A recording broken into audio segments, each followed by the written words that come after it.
Bem-vindos a mais uma edição desse patético reality show que chamamos de Política, meus queridos amantes do caos. Vamos assistir ao último episódio de Vizinhos Incômodos. Acho que esse nome combina com o reality. Hoje temos uma joia diplomática onde o governo dos Estados Unidos manda seu emissário para supervisionar o quintal, enquanto aqui fingimos que temos o controle absoluto da situação. Sem dúvida, a comédia de confusões entre Washington e o México está melhor do que qualquer novela no horário nobre.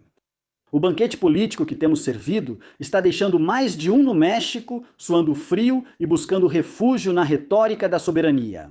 Enquanto isso, o tio Sam lembra a eles que, no tabuleiro internacional, a memória não é seletiva. É uma arma que faz tremer os alicerces da esquerda latino-americana, só de mencioná-la.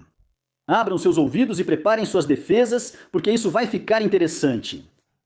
Mais uma vez, como sempre, veremos como a história é protagonizada. A realidade, essa velha teimosa que não entende discursos forçados, apareceu para shame bomb, para cobrar dívidas que parecem ter cheiro de esgoto e odor de dinheiro sujo. Vamos nessa! Mark Wayne Mullen, secretário de Segurança Nacional dos Estados Unidos, ou como prefiro chamá-lo, o encarregado de ver o quanto a casa está pegando fogo, chegou ao México ontem, quinta-feira, 21 de maio. Tudo isso acontece, é claro, em meio a essa atmosfera de amizade que cheira a pólvora e pressões diplomáticas. A narrativa oficial da senhora que comanda o Palácio Nacional, Claudia Sheinbaum, é a de sempre. Bem-vindo, vamos nos coordenar, mas olha, que respeitem a nossa soberania. Sim, claro. É a mesma soberania que parece frágil toda vez que Washington ergue uma sobrancelha. Aliás, vocês viram a desfeita? Era para vir na próxima segunda-feira, 25 de maio, Sarah Carter, a chamada Sarah Antidrogas, mas magicamente a reunião dela foi cancelada. O que aconteceu aí? Ela ficou com medo do trânsito da cidade do México ou simplesmente alguém percebeu que trazer a Sarah antidrogas, justamente quando a tensão está nas alturas, era uma péssima ideia? Vai saber! É realmente patético ver como o governo federal se desdobra para manter as aparências enquanto sua casa parece uma zona de guerra e os parceiros do norte ditam a agenda, as prisões e, ao que parece, até quem fica e quem sai.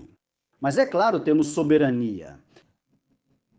No Palácio Nacional, seguem em seu próprio multiverso, enquanto o governo mexicano interpreta as leis de extradição como lhe convém. Esse esporte nacional de empurrar com a barriga. Em Washington, o relógio não só está correndo, como está prestes a explodir, pois estamos vivendo um verdadeiro efeito dominó. O governo do presidente Trump é, neste momento, um exercício de ação e reação pura, crua e, honestamente, bastante previsível para qualquer um que não esteja de olhos vendados. Todo esse dominó de desgraças não começou por acaso. Primeiro, tudo começou com a visita da empregada do bem-estar à Espanha, onde ela se reuniu com a nata da esquerda de merda do mundo, algo que não agradou nem um pouco ao senhor Laranja. E depois, atrapalhada monumental após a operação em Chihuahua, aquele acidente que custou vidas e que, em vez de ser tratado com inteligência, foi recebido com retórica barata. O resultado foi que o Departamento de Justiça dos Estados Unidos não ficou de braços cruzados e soltou a artilharia pesada. Acusações formais contra 10 servidores públicos de Sinaloa. Foi o primeiro empurrão nas peças de dominó e desde então elas não pararam de cair. É aqui que a ironia se transforma em drama. Enquanto na coletiva matinal contam contos de fadas sobre soberania, a realidade é que o governo do México vive em sua própria fantasia. Eles não fazem ideia de onde estão pisando. A nova jogada de Trump é uma ordem executiva que, embora não proíba explicitamente o envio de dinheiro, coloca uma arma na cabeça dos bancos para que vigiem até o último centavo das remessas dos migrantes em seu país. Basicamente, eles estão sufocando financeiramente a comunidade migrante sob a desculpa, conveniente, claro, da lavagem de dinheiro do crime organizado. Somemos a isso o imposto de 1% sobre certas transferências e a investigação sobre a rede consular mexicana, e o que temos é um coquetel explosivo. Estamos falando de 11 milhões de mexicanos no país vizinho, dos quais quase metade vive com o coração na mão e o nosso governo continua fingindo que nada está acontecendo. Enquanto a relação desliza para um abismo, do qual, sejamos sinceros, pode não haver retorno. O mais patético é a falta de estratégia. Aqui preferimos a narrativa, a vitimização, tudo isso enquanto se aproxima a revisão do TMEC na próxima semana. Sim, já é na próxima semana. E como se não bastasse, o relógio dos 60 dias para a extradição de Rocha Moya e seus comparsas já está fazendo um tic-tac bem barulhento. Lembram quando nos convenceram de que era uma religião política inabalável? Nos disseram que a 4T não era um governo, mas sim uma identidade, que o povo bom era uma entidade monolítica, incapaz de errar. Pois essa blindagem, esse muro de moralidade percebida que resistiu a escândalos, envelopes amarelos, casas cinzas e desastres operacionais, finalmente está mostrando rachaduras que já não se escondem mais com o velho truque de é uma campanha de difamação. Querem atacar o nosso movimento e besteiras do tipo. A crise de hoje não é de números, embora os números, curiosamente, já não sorriam tanto. É uma crise de credibilidade. Quando a narrativa se quebra por causa da dura realidade, o encanto se desfaz. Aquela frase mágica, não somos iguais, foi o as na manga que sustentou a 4T durante anos, mas, como todo truque, seu efeito se desgasta. O regime se mostra defensivo e desconfortável, é o golpe final no mito. Já não são só os conservadores, os fifis, os privilegiados que criticam. Agora é o povo comum, aquele que antes defendia tudo com unhas e dentes, que começa a questionar. E quando o fanatismo se transforma em dúvida, a casa está pegando fogo. Há muito suor frio no Palácio Nacional, porque pela primeira vez a margem de manobra se estreitou. A pressão já não é mais um complô interno, vem de Washington, e os americanos não fazem rodeios quando o assunto é segurança nacional, fentanil e crime organizado. O governo está preso em um beco sem saída. Ou protegem o movimento, ou tentam salvar a estabilidade. A ironia de exigir provas absolutas e prudência jurídica quando, durante anos, se construíram carreiras políticas baseadas apenas em suspeitas midiáticas é uma acrobacia moral digna de um circo. Eles estão aplicando o velho ditado: faça o que eu digo, não o que eu faço. Mas o povo bom já se cansou e não engole mais mentiras. Mas atenção, o Morena ainda tem poder, estruturas e recursos. É um monstro imenso, pensou, mas o desgaste é inegável. Quando um movimento deixa de simbolizar esperança para simbolizar confiança e contradição, torna-se irrelevante com o tempo. As pessoas sentem a insegurança, sentem a inflação, e o mais perigoso para qualquer regime é que começam a sentir que o país está indo para uma zona de incerteza. É que a sincronia dos fatores é fenomenal. Quando parecia que as coisas não podiam ficar piores para a quarta transformação, toma essa, barbudo. No Departamento de Justiça dos Estados Unidos, decidiram que era hora de tirar o pó dos arquivos antigos. A recente acusação formal contra Raul Castro não é nem de longe um trâmite burocrático de rotina. É uma mensagem em letras maiúsculas e em negrito. Ninguém está fora do nosso alcance. A acusação vinda da sempre sensível Flórida coloca sobre a mesa o trágico episódio de 1996, quando aeronaves militares cubanas derrubaram aviões civis dos Irmãos ao Resgate, tirando a vida de 4 pessoas desarmadas. 3 décadas depois, Washington diz: aqui nada prescreveu. A mensagem é brutal e direta. Se você atentar contra cidadãos norte-americanos, o tempo é irrelevante. Aqui você paga porque paga.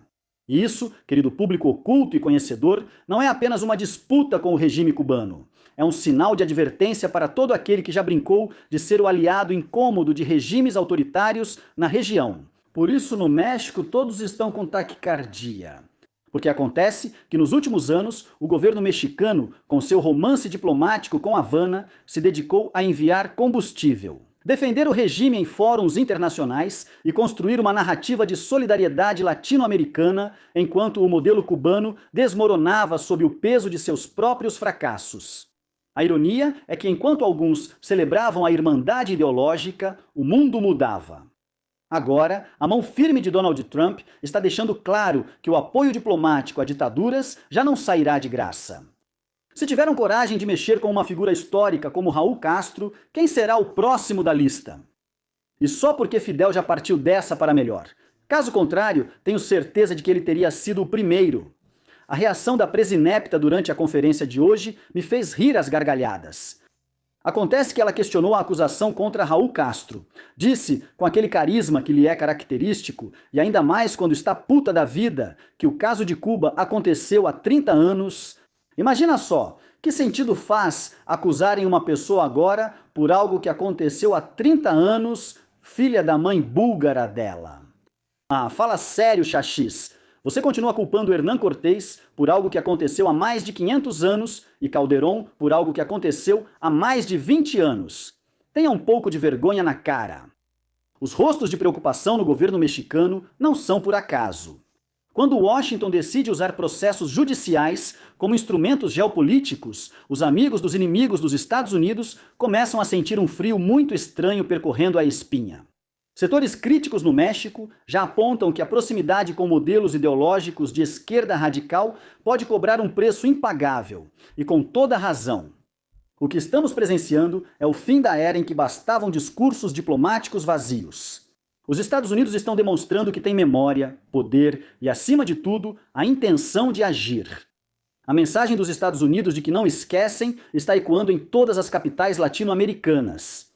E para aqueles que romantizaram o autoritarismo sob o disfarce de justiça social, o cenário fica mais sombrio a cada dia. Enquanto a pressão internacional aumenta, Washington eleva o tom de sua doutrina. Não há distinção entre passado e presente quando os interesses de seus cidadãos foram afetados. Entramos em uma fase em que a ideologia deixou de ser escudo diante da justiça. E sim, se olharem com atenção, verão como alguns olhares se voltam para o sul, para Palenque, para o epicentro de uma ideologia de esquerda retrógrada que tanto abraçou os amigos do regime cubano. Será isso o início de uma purga regional ou apenas um lembrete de que quem brinca com fogo acaba virando cinzas? A única certeza é que o tabuleiro geopolítico se moveu e, neste jogo, as peças que antes pareciam intocáveis, hoje começam a parecer extremamente vulneráveis. Em conclusão, se achavam que o mundo ia ficar sentado assistindo ao desmantelamento de democracias e à proteção de regimes repressivos por debaixo dos panos, estavam muito enganados. O jogo está apenas começando. O castelo de cartas está tremendo, não por um terremoto externo, mas pela própria erosão de seus alicerces. Continuamos no mesmo ciclo. Visitas de alto nível que servem apenas para moto. Comunicados de imprensa redigidos em linguagem diplomática para esconder a realidade e uma soberania que é defendida mais com palavras em coletivas matinais do que com ações contundentes na prática. Cooperação ou pressão? A resposta é tão evidente que chega a doer. Mas, enfim, eles continuam com os contos de fadas diplomáticos e, enquanto isso, o mundo continua girando e a realidade segue sendo esmagadora como sempre. Lembrem-se de que a democracia não se salva com hashtags nem com memes, mas sim com cidadãos que deixam de idolatrar e começam a questionar, assumindo sua responsabilidade cívica.